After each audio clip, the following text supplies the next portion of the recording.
এটা হচ্ছে সোশ্যাল মিডিয়ার যুগ। আর এই সোশ্যাল মিডিয়াতে সবাই ট্রেন্ডিংয়ে থাকতে চায়, সবাই ভাইরাল হতে চায়। আর তার জন্য সবাই যা খুশি তাই করতে পারে আর যা খুশি তাই বলতে পারে। তার একটা সবচেয়ে বড় উদাহরণ হচ্ছে ইনি।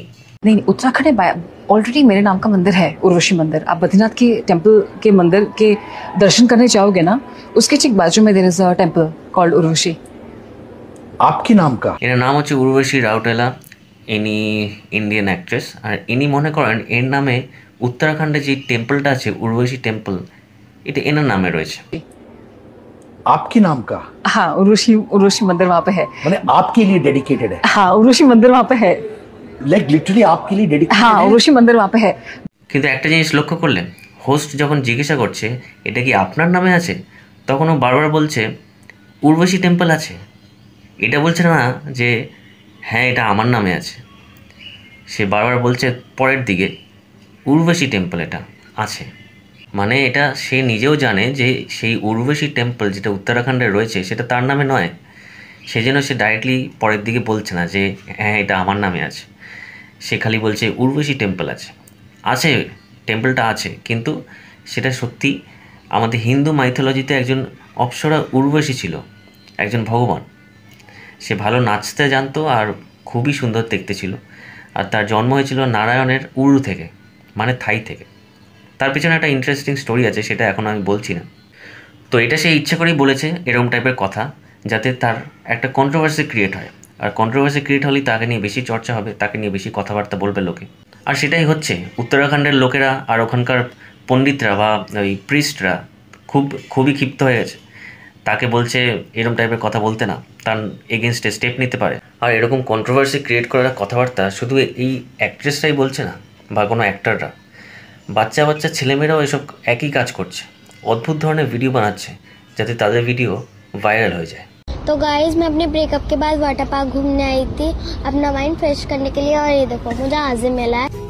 शादी कर लो ना मुझसे। शादी का मतलब भी पता है? हाँ जानता हूँ, हर सुख दुख में साथ रहना। এদের ভিডিও দেখলে সত্যি হাসি পায়। এই বাচ্চাগুলো কি আদৌ জানে ব্রেকআপের মানে বা বিয়ের মানে? তবুও এদেরকে দিয়ে কিন্তু এইসব ভিডিও বানানো হচ্ছে। আর এদের পেছনে তার বাবা মারই হাত আছে, নাহলে কারা সাহস দেবে এদের এরকম টাইপের ভিডিও বানানোর? হলুদ গাঁদার ফুল, রাঙা পলাশ ফুল, হলুদ গাঁদা। এনাকে দেখে বোঝা যাচ্ছে যে হাজব্যান্ডরা ওয়াইফকে খুশি করার জন্য সব কিছু করতে পারে, এমনকি সবার সামনে যদি জোকার হতে হয় তাও হবে।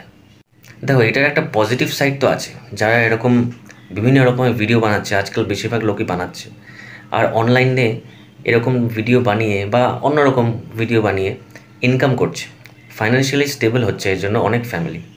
তো এই পজিটিভ সাইডটা খুবই ইম্পর্ট্যান্ট।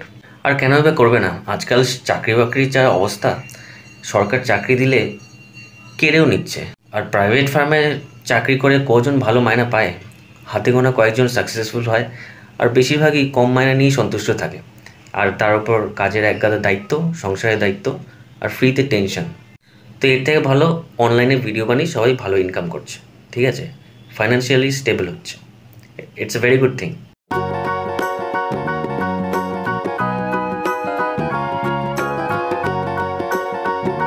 কিন্তু এর নেগেটিভ সাইডও আছে। বাচ্চা ছেলেমেয়েরা যারা ভিডিও বানাচ্ছে তাদের পড়াশোনার তো ভীষণ ব্যাঘাত ঘটছে। অনেক আছে আগের থেকেই পড়াশোনা ছেড়ে দিচ্ছে, সেটা খুবই ক্ষতি করছে তাদের লাইফে। কারণ শিক্ষাটা খুবই ইম্পর্ট্যান্ট, এডুকেশন, এর থেকে বেশি ইম্পর্ট্যান্ট আর কিছু হয় না। শিক্ষা মানে শুধু এক্সামে পাশ করা নয়, আর এক্সামে পাশ করে ভালো চাকরি করা এগুলো নয়। শিক্ষা মানে হচ্ছে নিজের জীবন নিজের মতন করে গড়ে তোলা, জীবনকে বোঝা, ঠিকঠাক ডিসিশন ঠিকঠাক সময় নেওয়া। শিক্ষা মানে এটাই। যারা শিক্ষিত তারা অন্ধভাবে কারো কথা মেনে চলে না। সে প্রথমে কোয়েশ্চেন করে, ভাবে, তারপর ঠিক সিদ্ধান্ত নেয়।